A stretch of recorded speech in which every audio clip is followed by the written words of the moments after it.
5 glass খাইছি আর 2-3 glass খাবো ইনশাআল্লাহ। ফ্রিজের যে বরফ এটা খাইলেও আবার ঠান্ডা লেগে যায়। যে গরম পড়ছে সহ্য করার মতো না। যে পরিমাণ রোদ পড়ছে, রোদের ঠেলায় মনে করেন রাস্তা সহকারে এই জায়গায় আমরা তো মানুষ।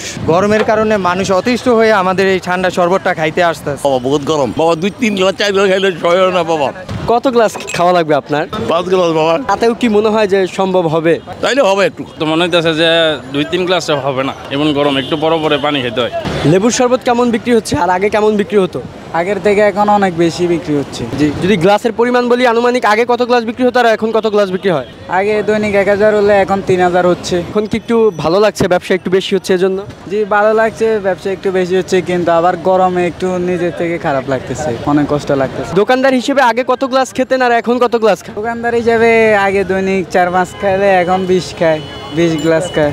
মিনিমাম 5 মিনিট পর পরে পিপাসা পায়। ছাতা মাথায় এবং শরবত খেলেন, গরম কি কোনোভাবে নিবারণ করা যাচ্ছে কিনা? না, এটা কোনো ক্রমে সম্ভব না। জাস্ট চেষ্টা করা নিজেদের স্বার্থে, অফিসিয়াল কাজ, চাকরি, জীবন ধারণের জন্য। 10টা খেলেও কিছু হইব না। বর্তমানে যে একটা গরমের অবস্থা, পানিও এখন অনেক গরম। এই যে এখানে যে বরফ রাখছে তারপরে পানি গরম লাগে। কি করলে মনে হয় ঠিক হবে? ডিপ ফ্রিজের মধ্যে এখন থাকতে পারলে মনে হচ্ছে যে শারীরিক দিক দিয়ে একটু স্বস্তি।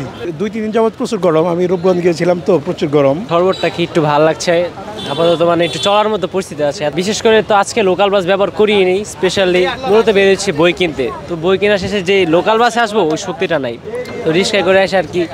অনেক অস্থি লাগতেছিল, শরবতটাকে আলহামদুলিল্লাহ ঠিক আছে। মাঝে মধ্যে মনে হয় কি যে ফ্রিজের মধ্যে যাওয়া উচিত বা বরফের মধ্যে থাকা উচিত, এরকম কিছু? হ্যাঁ অবশ্যই, এটা তো মনে হয় অবশ্যই, ফ্রিজের ভিতর বা এসির ভিতর থাকতে পারলে একটু ভালো হইতো। কিন্তু এখন তো মনে করেন যে বাইরে কর্মব্যস্ততার জন্য, প্রয়োজনীয়তার জন্য বাইরে বের হইতে হয়। পরিস্থিতির শিকার হয়ে মানুষ ভাড়া বাড়িয়ে দেয় কিংবা অন্যান্য জিনিস আমরা দেখি। আপনি কি শরবতের দাম বাড়িয়ে দিয়েছেন কিনা?